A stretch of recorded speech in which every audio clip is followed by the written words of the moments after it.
Assalamualaikum warahmatullahi wabarakatuh. Halo teman-teman semua, terima kasih sudah mampir ke channel ini. Sebelum kita mulai kisah mencekam dan penuh misteri kali ini, saya punya permintaan kecil buat kalian. Jika kalian muslim, jangan lupa tuliskan waalaikumsalam di kolom komentar. Dan tentu saja, jangan lupa klik like jika kalian suka cerita-cerita seperti ini. Ingat, salam adalah doa yang mustajab. Ketika kita saling membalas salam, itu sama dengan kita saling mendoakan satu sama lain. Dan itu lebih berharga daripada sekadar subscribe. Tahun 1993, sebuah kawasan pedesaan di Jawa Tengah yang sunyi dan dikelilingi oleh hamparan ladang tebu menjadi latar tempat dari kisah ini. Di sanalah berdiri sebuah pabrik gula tua yang telah beroperasi sejak zaman kolonial Belanda, pabrik gula Kridatama. Bangunannya besar dan kokoh, namun penuh lumut dan karat, memberi kesan angker bagi siapapun yang melihat. Tias, seorang pemuda perantauan, datang dari kampung sebelah. Ia diterima sebagai karyawan musiman di pabrik itu. Dengan semangat dan harapan besar, Tias meninggalkan desanya. Ia ingin mengumpulkan uang untuk membantu orang tuanya dan menabung demi masa depan. Hari pertamanya berjalan biasa saja. Ia dikenalkan pada beberapa pekerja lama seperti Pak Darto, Bayu, dan Pak Jono, serta seorang mandor tua yang dikenal bijak namun misterius, Pak Eko. Namun, satu hal yang langsung membuat Tias merinding adalah ucapan seorang pekerja saat briefing. Di sini, kontraknya bukan cuma musiman, Mas. Tapi ada juga yang disebut kontrak keluar kerja. Keluar dari sini entah hidup, entah jadi tumbal. Tias hanya tertawa kecut. Ia pikir itu hanya candaan. Tapi nada suara mereka tidak menunjukkan itu lelucon. Apalagi ketika Pak Darto menambahkan, "Nggak nakut-nakutinnya, Mas Tias, tapi pabrik ini ada penjaganya. Dan tiap musim giling, biasanya ada bayaran yang harus dikasih." Beberapa hari kemudian, Tias mulai merasakan ada yang tidak beres. Malam hari di pabrik terasa terlalu sunyi, terlalu dingin. Bahkan suara mesin terdengar seperti bergema dan kadang berubah menjadi bisikan-bisikan aneh yang tidak bisa ia pahami. Hingga suatu malam, terdengar kabar yang menggemparkan, salah satu pekerja ditemukan tewas di dekat cerobong pabrik. Menurut beberapa saksi, korban seperti melompat sendiri ke bawah, padahal ia dikenal sehat dan tidak bermasalah. Wajah Tias langsung pucat. Ia teringat ucapan Pak Eko beberapa hari sebelumnya. "Kalau kamu merasa diawasi dari belakang, jangan pernah menoleh. Dan kalau kamu lihat sosok hitam bermata merah, jangan tatap balik matanya." Di kantin, suasana menjadi muram.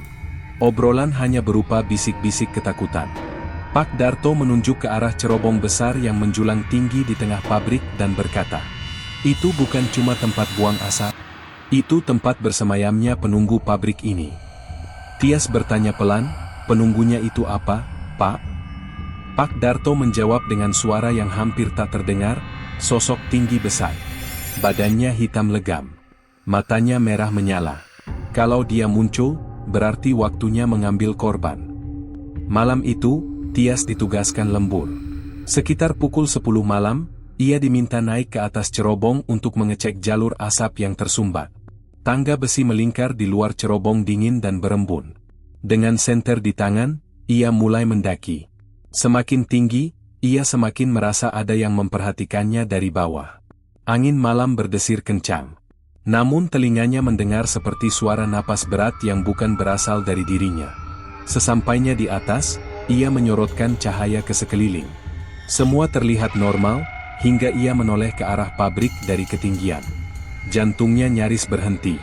Di salah satu sudut pabrik, berdiri sosok besar, tubuhnya hitam pekat, matanya menyala merah, menatap langsung ke arahnya.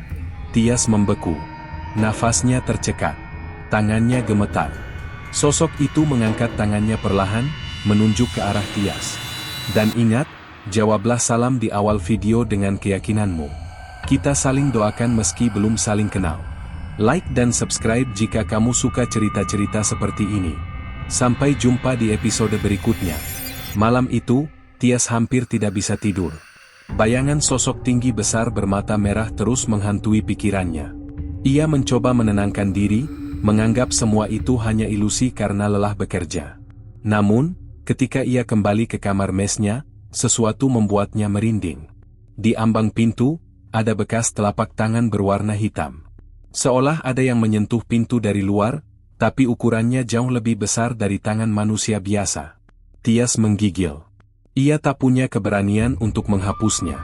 Keesokan harinya, saat jam istirahat, Tias memberanikan diri bertanya pada Pak Eko, sang mandor tua. "Pak, itu sosok yang saya lihat semalam, apa benar penunggu pabrik ini?" Pak Eko memandangnya dalam, lalu mengangguk pelan. "Itulah dia. Kami menyebutnya Gendruwo Cerobong. Sejak pabrik ini dibangun zaman Belanda, katanya sudah ada satu makhluk yang menjaga hasil panen dan produksi. Tapi jatahnya harus dipenuhi." "Jatah apa, Pak?" "Jiwa. Tapi bukan sembarang jiwa. Harus yang terpilih. Biasanya orang baru yang tak sengaja melihatnya." Tias menelan ludah. Tangannya dingin. Ingatannya kembali ke malam itu, saat sosok itu menunjuk ke arahnya dari bawah. Hari-hari berikutnya berubah menjadi mimpi buruk. Tias mulai sering mendengar langkah kaki di lorong pabrik saat malam meski semua orang sudah pulang. Kadang, terdengar suara berbisik pelan yang memanggil namanya dari balik tumpukan karung gula. "Tias, Tias." Salah satu malam, ia terbangun karena mimpinya dipenuhi bayangan tubuh hitam besar yang berdiri tepat di atasnya sambil mengucurkan darah dari mulutnya. Di luar jendela, bayangan itu benar-benar terlihat. Menatap masuk ke arah tempat tidurnya. Tias menjerit. Tapi ketika teman sekamarnya terbangun dan menyalakan lampu, tidak ada siapa-siapa. Kabar buruk kembali datang. Bayu, salah satu pekerja yang akrab dengan Tias, ditemukan tewas menggantung di gudang tua. Tidak ada yang tahu apa penyebabnya. Tapi anehnya, lantai di bawah jasad Bayu penuh dengan jejak kaki besar dan berlendir. Pak Darto hanya berbisik lirih. "Tandanya sudah dekat?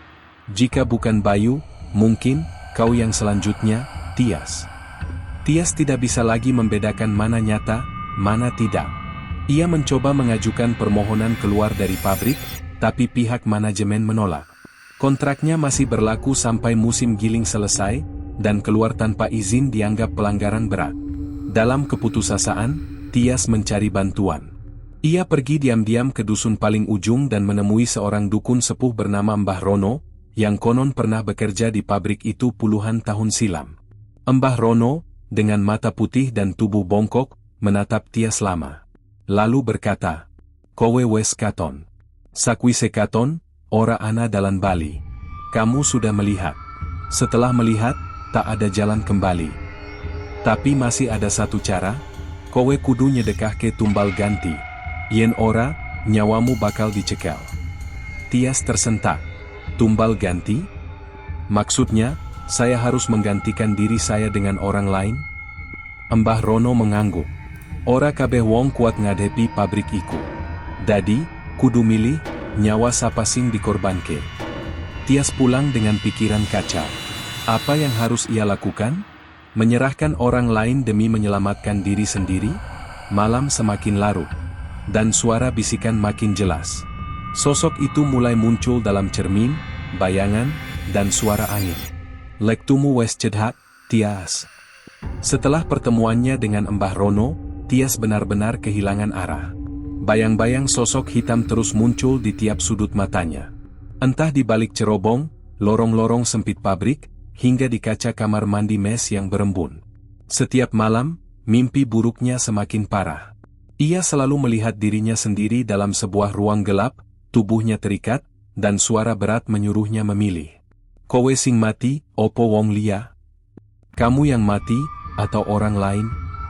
Satu malam, saat hujan deras mengguyur pabrik, Tias kembali terbangun karena suara ketukan keras di pintu mesnya. Tok, tok, tok. Ketika ia membuka, tak ada siapapun. Hanya selembar kertas tua yang tergeletak di lantai, penuh noda hitam seperti arang dan darah kering. Di atas kertas itu tertulis satu kalimat dengan tulisan kuno. "Tulisan jenenge sing arep dadi tumbal. Tuliskan nama orang yang ingin kamu jadikan tumbal." Tias gemetar. Ia tahu ini bukan main-main. Tias mulai paranoid. Ia melihat semua orang sebagai calon korban. Pak Darto, karena terlalu banyak tahu tentang masa lalu pabrik. Sari, gadis manis bagian administrasi yang sering mengolok-olok Tias karena penampilannya. Harry, temannya sendiri yang dulu memperkenalkan Tias pada pekerjaan ini. Tias memandangi ketiganya. Tapi hatinya tak kuat untuk menuliskan nama siapapun. Namun malam berikutnya, ia kembali bermimpi. Dalam mimpi itu, ia berada di tengah ruang produksi, dan di depannya ada 3 tubuh tergantung dengan nama-nama di dada mereka. Semuanya tertulis dengan darah. Tapi tubuh keempat kosong. Belum ada nama.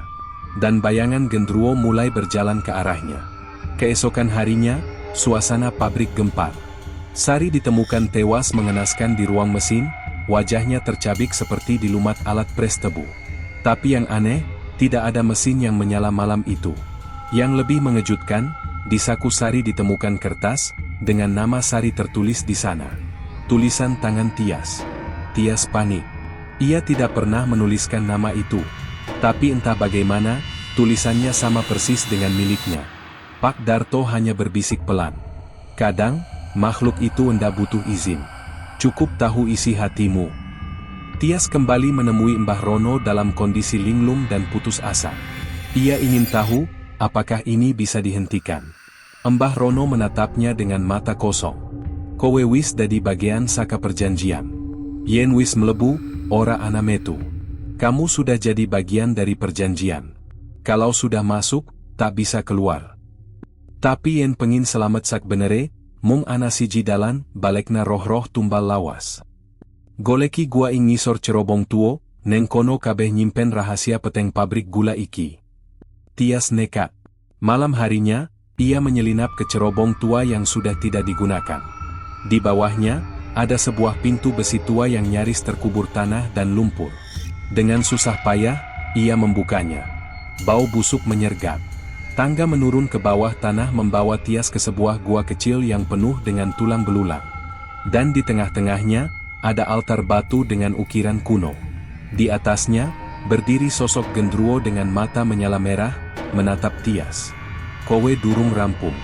Perjanjian durung lunas. Langkah Tias terasa berat menyusuri lorong sempit penuh tulang dan bau bangkai. Di ujung gua bawah cerobong itu, berdiri altar batu hitam, basah oleh darah tua yang tak pernah kering. Di sanalah sosok Gendruwo berdiri dengan mata merah menyala, menatap langsung ke dalam jiwa Tias. Perjanjian durung rampung. Kowe kudu nepaki janji. Perjanjian belum lunas. Kamu harus memenuhi janji. Gendruwo mulai berbicara dengan suara berat, menggema dalam gua. Pabrik iki ora mung penggiling tebu, nanging penggiling nyowo. Pabrik ini bukan hanya penggiling tebu, tapi penggiling nyawa. Dulu, pemilik pertama pabrik melakukan ritual pesugihan demi kesuksesan produksi. Setiap awal musim giling, mereka mengorbankan satu nyawa manusia sebagai tumbal. Biasanya, buruh rendahan, anak yatim, atau pekerja baru. Sejak pemilik asli mati terbakar dalam ruang ketel, roh Gendruwo tetap menagih tumbalnya. Dan sekarang, giliran Tias yang harus menyambung rantai tumbal itu. Gendruwo mengajukan pilihan terakhir. Kowe bisa selamat, nek gelem adeke tumbal anyar. Kamu bisa selamat, jika mau memberikan tumbal pengganti. Tias menolak. Ia tak mau jadi pembunuh. Namun tiba-tiba, altar batu itu bergetar keras. Tulang-tulang di sekitar menyatu membentuk tubuh-tubuh manusia. Mereka menangis, menjerit, dan semua wajahnya adalah wajah Tias. Ia melihat versi dirinya yang menyerah, yang pernah berdosa, yang pernah berkhianat. Lalu, dari salah satu sudut, muncul bayangan Harry, temannya sendiri. Harry, tumbal terakhir. Ternyata, Harry lah yang menuliskan nama Sari di kertas itu. Ia sudah lebih dulu terikat perjanjian dan memperdaya Tias agar masuk ke lingkaran sesat ini. Aku cuma nerusin yang lama, Tias. Pilihannya cuma dua, korban atau dikorbankan. Marah dan kecewa, Tias memeluk Harry, lalu menariknya ke altar. Yen kowe sing mulai, kowe uga sing kudu rampung. Kalau kamu yang mulai, kamu juga yang harus mengakhirinya. Seketika, altar menyala merah. Gendruwo tertawa keras dan menerkam Harry. Darah menyembur, dan ruangan bergetar hebat sebelum semuanya tiba-tiba gelap. Tias terbangun di kamarnya. Ia berpikir semuanya mimpi, hingga ia melihat tangannya penuh bekas luka bakar. Dan di meja, ada kertas tua berlumur darah, bertuliskan satu kalimat. Perjanjian lunas, kanggo saiki. Perjanjian lunas, untuk saat ini. Sejak hari itu, pabrik berjalan seperti biasa. Tapi setiap malam Jumat Kliwon, suara-suara jeritan terdengar dari cerobong tua. Dan konon, jika kau bekerja di sana, jangan pernah memandang ke dalam bayanganmu sendiri. Karena bisa jadi, bukan bayanganmu yang kembali menatap. Kalau kamu suka kisah seperti ini, tekan like dan subscribe, karena masih banyak kisah kelam lainnya yang akan kami ungkap. Komentar kamu menentukan cerita apa yang tayang berikutnya. Sampai jumpa di cerita horor selanjutnya. Yang menulis nama di kertas, jangan kaget kalau tiba-tiba pintumu diketuk malam ini.